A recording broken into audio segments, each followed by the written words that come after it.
Hi, everybody. Welcome once again to the Stevie B Show. As always, I'm Stevie B. Well, we have a very, very special guest today. I had this girl on my show 4 years ago, and she has achieved so much since then. How many of you heard of the Oscar-winning film CODA?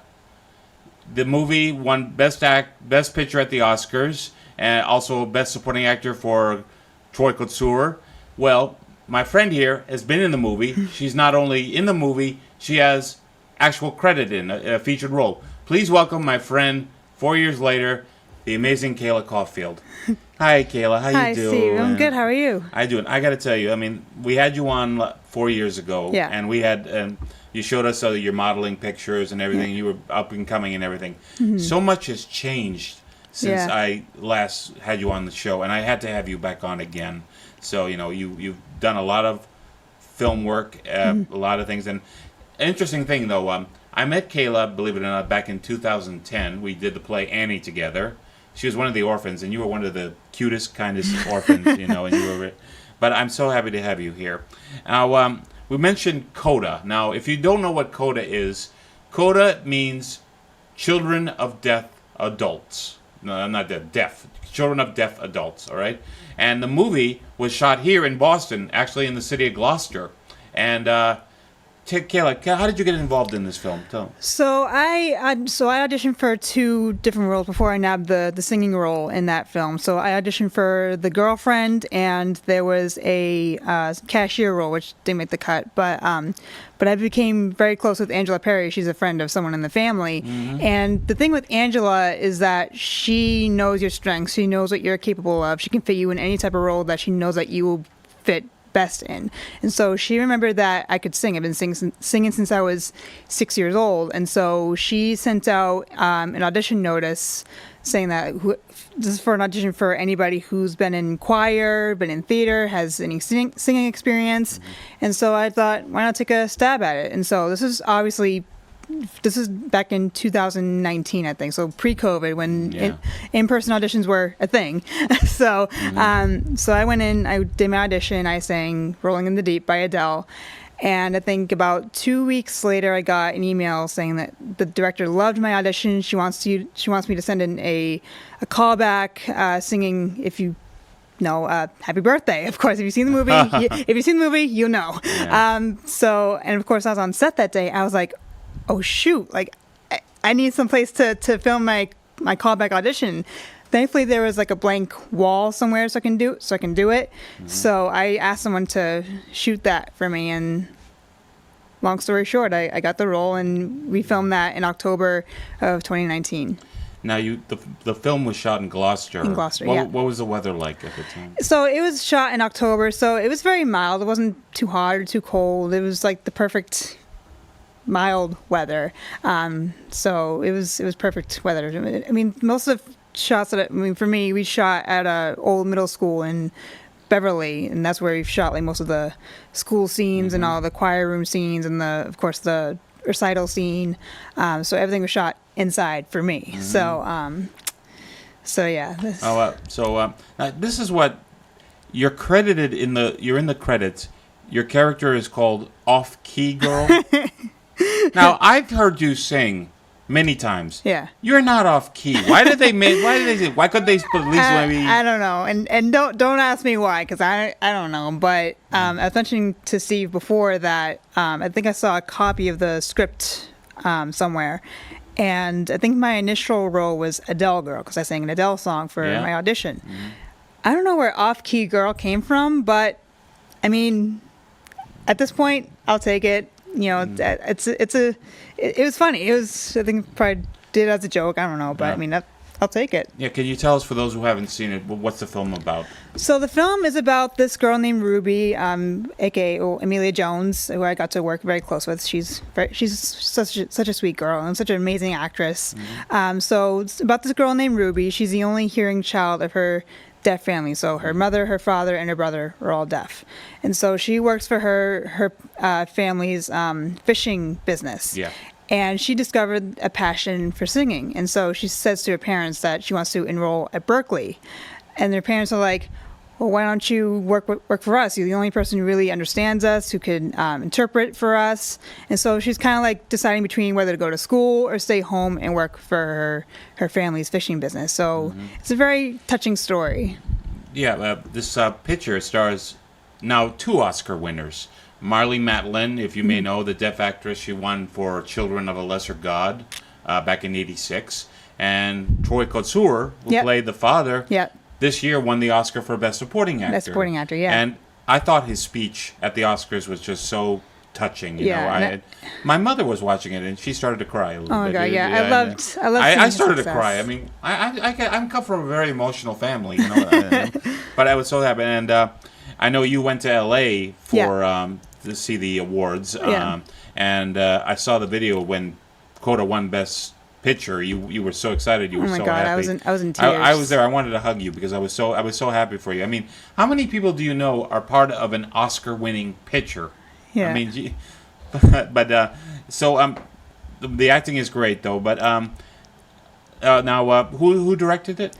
Sian Heder, and actually she's from Cambridge. But the reason why they shot in Gloucester is because she would spend her summers there growing up. So that's kind of why she wanted to film it in Gloucester. Now, did you get to talk to Troy or Marlee or what? I mean, not talk. I mean, like through an interpreter. Yeah. So I wasn't. I mean, obviously, I worked close with the other girl, Amelia, but I didn't work very close with Marlee or Troy or whoever. But I got to meet Troy and Dan, who played the brother, and actually Sean too, because a few weeks ago at the Cabot in Beverly, they had a screening and a reception and Q&A event, and I finally got to meet Troy and Sean and Dan, and I just loved seeing, well, especially Troy's success. We have pictures of it. Yeah, we're going to show you evidence. The pictures. So, yes, we have evidence. So let's take a look. Yep, now, that's me and Sean. Now, who is this? This is the director? That's the director, Sian Heder. Wow. She's known for directing episodes for Orange is the New Black, her film Tallulah, and a bunch of other projects. Do you have it? Is she going to come back to Massachusetts for another project or anything? Who knows? I mean, just where she grew up, so I don't see why not. And that's the Cabot, right? That's at the Cabot, yeah. Did you work with her? Did she give you instructions and everything? Yeah. I mean, I didn't get to actually, meet with her or anything, but I did get to work very close with her doing the scenes. Okay, let's see the next one. Yeah, that's me and Troy. You and Troy. Oh, man. He was so great in this movie. I mean, he had funny lines and everything like that. He was so funny. He's so very expressive. He's a very expressive person. I mean, of course, he started off doing theater, so that's why he's got a lot of emotions and expressions. And it amazes me because it's not very often that deaf actors get hired for certain projects. But I mean, I guess. With the Americans with Disabilities, I mean, he was just so good in this movie, and he played the father, which was his performance was worthy of the Oscar, I thought, and his speech at the Oscars. I mean, if you've not seen the speech, go on YouTube, you'll see it, but he seems like a nice guy. Yeah, he's so nice, and he gave me a huge hug too, so he's so nice. My goodness, that's nice. Who's next? Okay, now that's the brother. What's his name? So his name is Daniel Durant. He played the brother Leo. And he's deaf too, right? He's deaf too, yeah. Yeah. So, did you have any? I don't remember. It's been a while since I've seen the movie. Did you have anything with him or just? No, just a girl, Amelia. Yeah, but they knew who you were, right? They knew that you. I think they did. I mean, I didn't mention they had their interpreters there, so I said thanks for having me on your film, blah blah blah, and I was off key, girl. They got a kick out of that. Yeah. Did you, when you were on set, did you get a chance through an interpreter to talk to Marlee Matlin? Not really, no. Oh. Yeah. Okay. One more. Let's take a look. Now this is the scene. We're going to show a clip of the movie. Now that's the music director. Yeah. And that's you right there in the. In the white plaid, yeah. The white flag, right left. What's his name? So his name is Eugenio Derbez. He's a Mexican actor and comedian. I think he was on the live action version of Dora the Explorer. But, Oh, really? But he's done a lot of stuff, obviously, in Mexico. But he was so funny. He was so great to work with. And the one in the red and black plaid shirt, that's Amelia That's Jones. Amelia. Yep, that's Ruby. Yep. Who's the girl next to you right there? So actually, I forgot to mention that some of the kids that they recruited for the choir kids were students from Berkeley. Oh. So they're Berkeley students. They were part of an a cappella group. So, and some of the other kids were also background actors, but yeah, most of them were Berkeley kids. Yeah.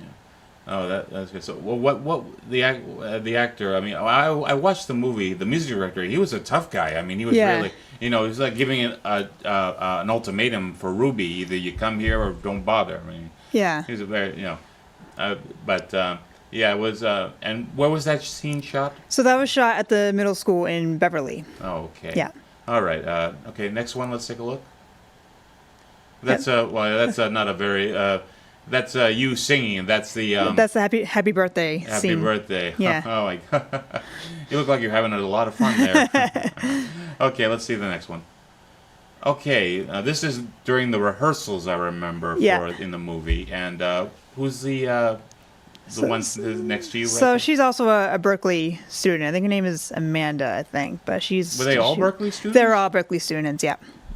So you were the only one not a Berkeley student. Wow. Pretty much, yeah.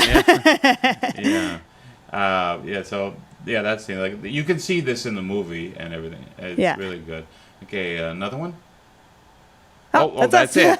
Oh, that's it. Yeah, that's it. Yeah. And but it is such a good movie. You know, I am so proud of you. Thank you. Thank you so much. Now, before we we're going to show a clip now from the movie CODA. This clip is the concert, which was the parents attend. And because the parents can't hear the music, they're there to watch the Ruby, and so it's an interesting clip. Kayla's in this clip, so please enjoy this scene from the Oscar-winning film CODA.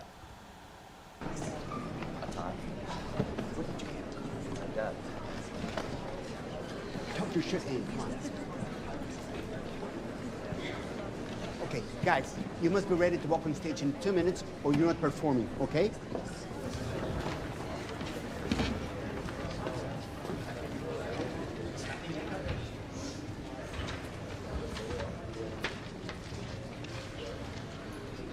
Good evening, ladies and gentlemen. For those of you who don't know, I'm Bernardo Villalobos, the choir master. Most of these kids call me Mr. V to my face. I don't know what they call me behind my back. But I'm very proud of this group, very, very proud. They've worked very hard.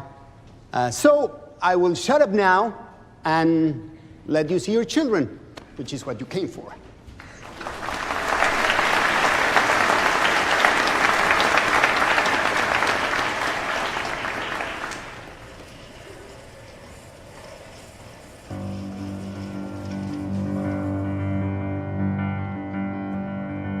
Ain't got no trouble in my life, no foolish dreams to make me cry.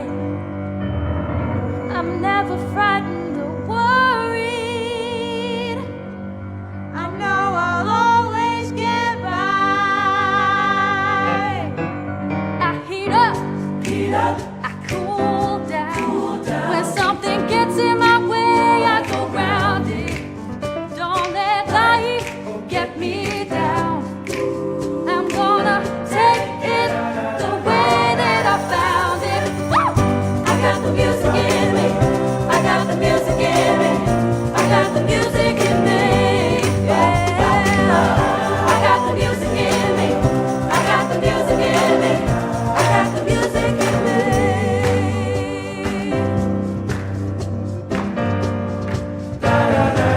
They say that life is a circle, but that ain't the way that I found it. Gonna move in a straight line. I lean back on my radio. Some cat was laying down some rock and roll out of soul, he said. Then the loud sound it seemed to fade. Came back with a slow voice on a wave of fame.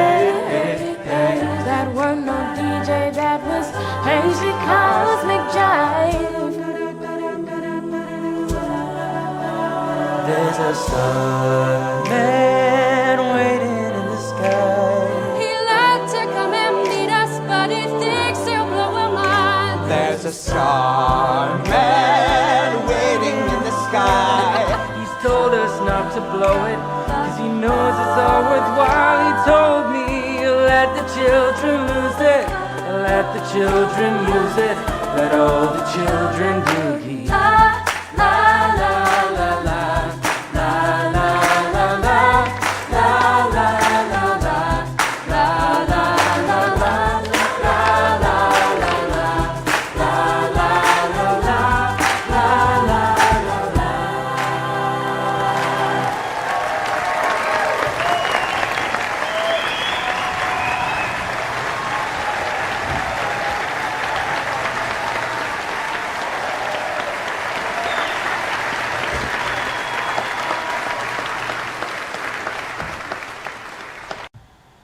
That was. I love the song. What's this? What's the name of the song? So we sang two songs. We sang a David Bowie song. We sang Starman by David Bowie, and we sang I Got the Music in Me. Oh wow! Yeah, I heard. I think the music in me. I love that song. Yeah, That's yeah. why I like it. But I mean, it's so. You wish you knew what they were saying when they're doing the I hand know, signals, but it's yeah. just, but they seem to be very happy. But I liked in the scene where Troy, the father, puts his hand on Ruby's throat. Throat, yeah. While she's, this is because he can't hear Yeah. the music, you know.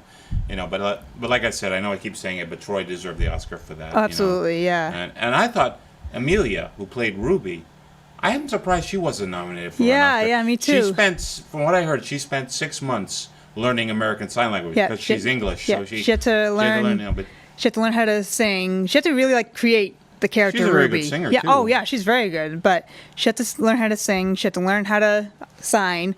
She had to learn how to fish, and she had to learn how to speak in an American accent. So she had to really create the character from the ground up, literally. Well, I mean, I got to tell you, it was a great movie. I loved it. It deserved the Best Picture honors. And if you do see the movie CODA, look for Kayla. She's Off-Key Girl. Yep, you can find it on Apple TV. Apple TV. Yes. Now you have other projects lined up. Yes. In fact, we're going to show another couple of clips. Now, you recently, I gotta ask you this story. You were, I think, in Rhode Island. You were doing stand-in work for Kevin Bacon, Kira Sedgwick thing. Yes, yeah, that was. Can you tell me about that? So that was for a film called Space Oddity, and I think just recently it went into the Tribeca Film Festival. So last year I got to work stand-in down in Rhode Island for that film, and Kira Sedgwick was the director, and of course Kevin Bacon was in it. So I worked a good few weeks or a couple months on that, and that was really cool. Any stories that you can say? Or So one thing I do, actually, now that I just thought of it, it also features the actress Madeline Brewer. She's most known for her role in Handmaid's Tale. I remember one day, she, out of nowhere, I hear her say, "Oh my God, oh my God, oh my God." That's when she got nominated for an Emmy for Handmaid's Tale. And it was so great to see her so happy that she got nominated. Did she win? No, I don't think she did. No. Yeah. But it was so great to see her so excited and so ecstatic for her nomination. And I saw the picture. I've never seen the show Handmaid's Tale. Oh, me neither. But I saw a picture of her. You look just like her. I mean, that's what a stand-in does. I mean, I did a stand-in work on the comedy Kevin Can F himself. I can't say that what but I can't say the title of it, but I mean, I did that, And you usually have to look like the person or have the same height and everything. Yeah. But you've done a lot of stand-in work for a lot of shows. Now, when does Space Oddity come out? Do you know? I don't know if I saw a date for it yet. I think later on this year, I think. I'm not quite sure. I haven't really seen much as far as a release date. Yeah. But be on the lookout, though. I definitely will. Now, I want to talk to you about not only a movie that you star in, but actually produced. Lightkeepers. Lightkeepers, yeah. Can you tell us the story about that? So the story Lightkeepers is actually based on a true story, and this was a story based down in the South Shore. And even I never heard of this story, and I grew up on the North Shore, of course, but I didn't know about it until I got to work on it. So Lightkeepers is about two sisters, the Bates sisters, Rebecca and Abigail. I play Abigail, the younger sister. And it's about these two sisters who fend off the British from landing on American soil by playing a drum and fife. So they kind of tricked the British from thinking that there's a militia on the shores of Massachusetts, or Situate, Massachusetts, to be exact. And they just kind of ward off the British from landing on American soil. So you were in like period clothing, yeah, like for the period Revelation? clothing, yeah. Yeah, it was a period and piece. you're a producer on the movie well, too. I wouldn't say a producer, but I was kind of, I mean, I starred in it, but I also kind of helped out with like the screening and all that. So I wouldn't say I was a producer, but you know, No. I pitched in any way I can to help out. Yeah. Okay, so it's based on a true story, right? Yeah, yeah. Okay, we have a little clip from Lightkeepers. Sit back and enjoy it. Been delaying revealing this news. You must impress upon Mr. Edwards that we have embraced our life here on the farm. You're of good stock, Bates. Your steadfast labor will serve our town well on the coast.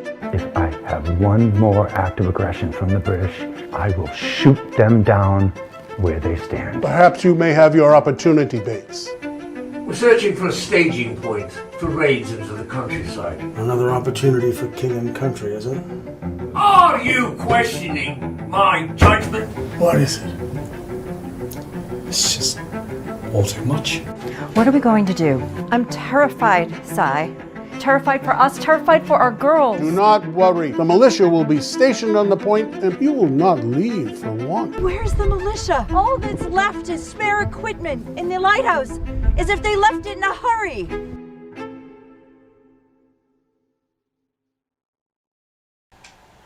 You are such a good actor, you know. Thank you. You know, that's, so yeah, I love the period pieces in it. Yeah, and I always everything. love doing period pieces. You know, it's but you have been so busy lately Yeah. with so many things. I mean, I still can't believe that this little girl that I met back in 2010 would now be a huge star. You're in runways in England, and you're in Hollywood. I mean, everything. Wow, unbelievable. We're just like I said, you've had a lot of projects. I mean, I actually did see you in the movie Free Guy. I did see you with another mutual friend of ours, Leah Prosciutto. Yeah. And I hope to have Leah on as a guest one day too. But there's one more we wanted to check out. Now, this one is this next film you're in. It's a short film. It's called The People versus Ronald DeFeo Jr. Yes. Yeah. Wasn't he the guy in Amityville? The guy Yes. That's the one. And you play the girlfriend. I play the girlfriend. Well, you know how to pick them. You know how to pick them. I have a good taste in men. Oh yeah. Just go out with a guy that murders 5 members of his family. I mean, yeah, no big deal. How did you get involved with that? So I got involved with that. I think I think I got it through the director. Like he just messaged me in privately saying, "Hey, would you like to audition for the role of Mindy, the girlfriend?" And so I sent in my audition, and of course I got the role. And we worked on that about a few months ago down in Rhode Island. So I think for now it's just a trailer, but I think it got picked up to be a full-length feature film, and so they're still gathering the rest of the cast and making roles and things like that, and so.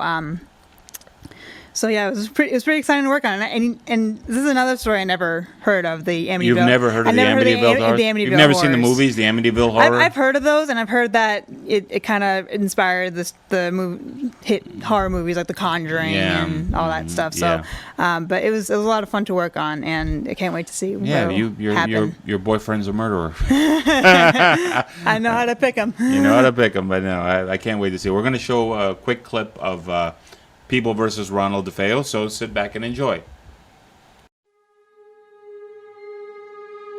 What's upstairs is far from common.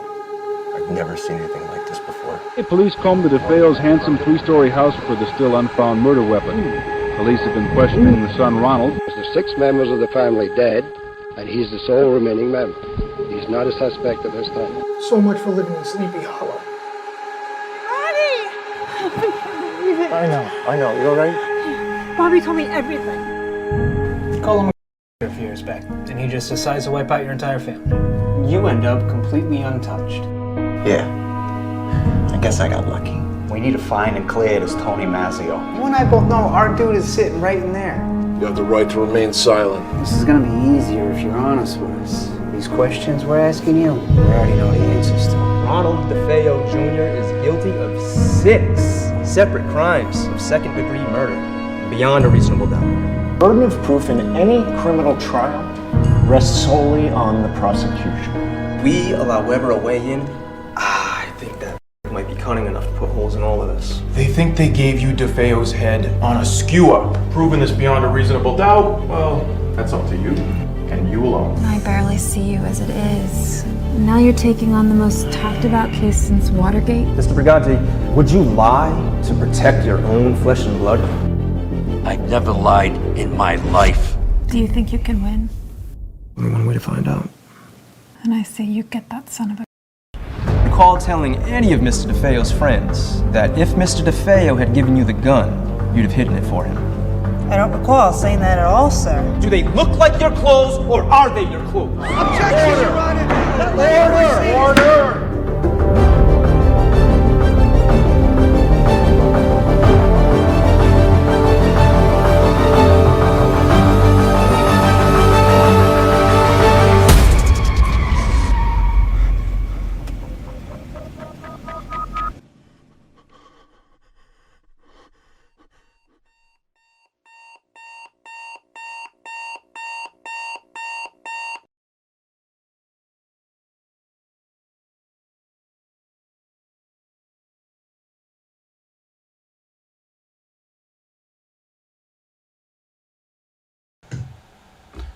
Wow, you really, man, you that good, the guy who plays Ron DeFeo, he scares me. But he's really nice. The guy Ethan, he's so nice. But he played Ron DeFeo like to a T. Like it was even that was like so scary.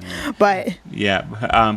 So what other upcoming projects are you going to be in? Nothing else quite yet. Obviously productions are starting to ramp up here in Massachusetts, but incidentally, we should know that as we're speaking right now, there's a film crew outside the high school. I don't know what they're shooting, so I don't know, it could be anything. Could be anything, but yeah. We don't know yet. Okay, Kayla, if you don't mind, I want to ask you this very serious thing. When I first met you, by the way, your mother is a good, dear person, good friend of mine.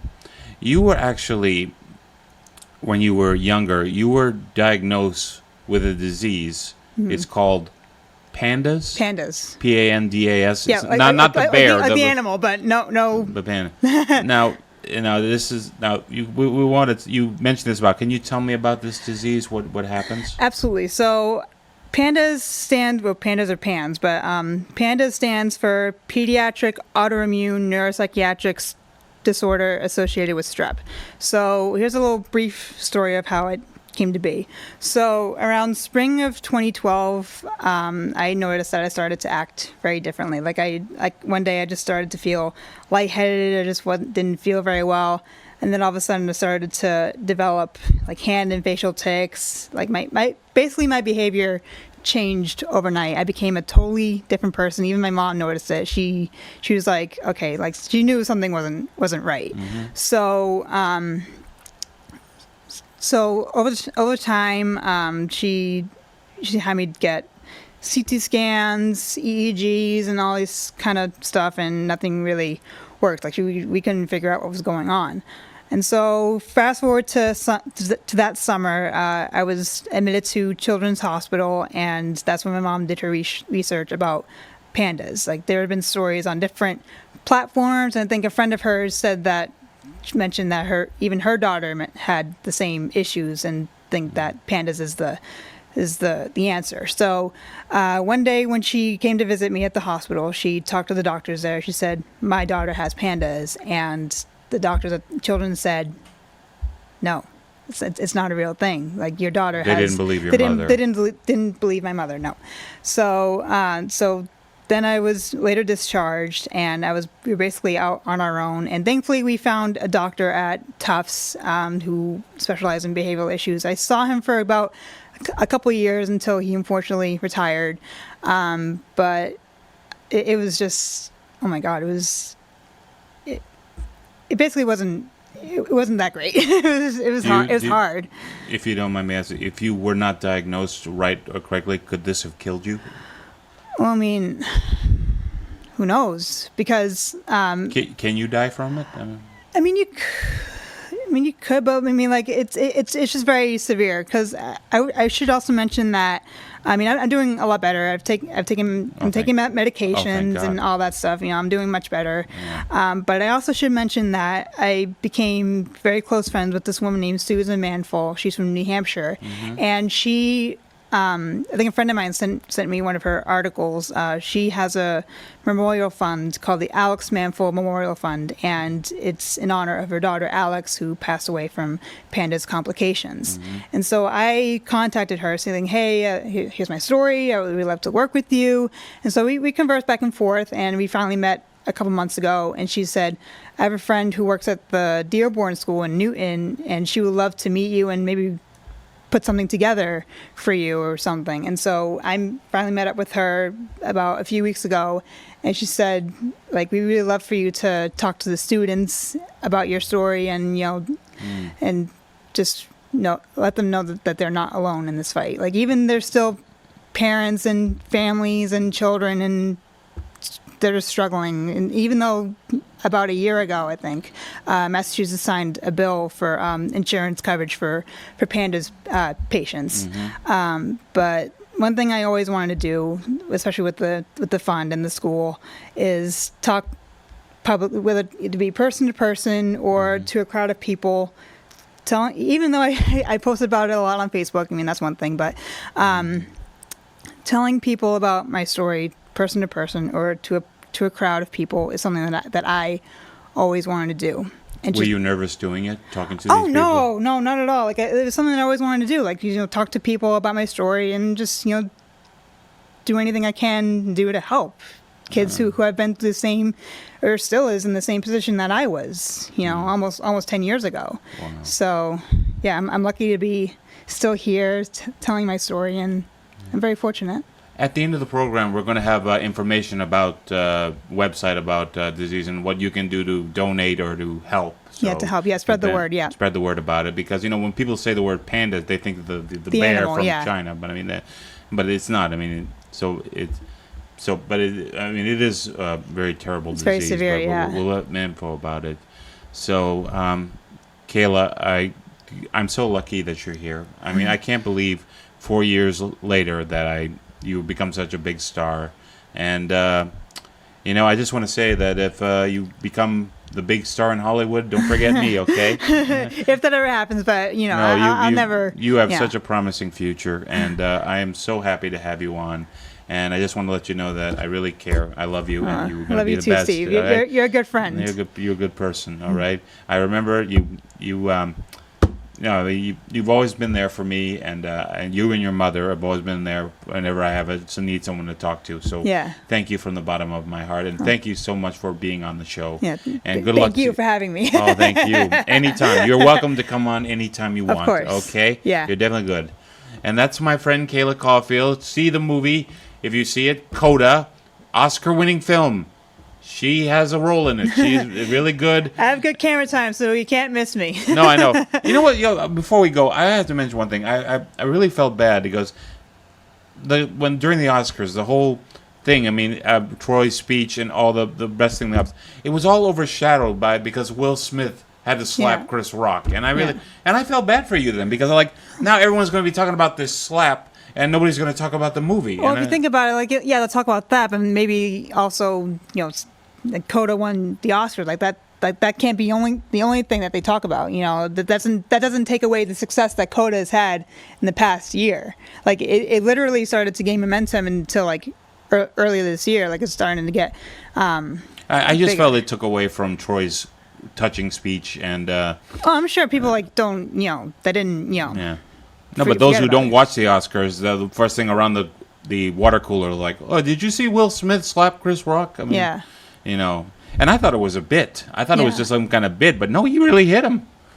But we're not going to talk about that. But anyway, Kayla, thank you so much for being on, and tell us. Tell us when the next time you come on what other projects you're going to have. I will. Yeah. And we wish you all the luck. Okay. Thank you so much. Thank you so much. And that's all the time we have for the Stevie B Show. As always, I'm Steve Bertorelli. I want to thank my guest, Kayla Caulfield. And I'll see you next time. Have a good day, and talk to you later, guys. Bye-bye.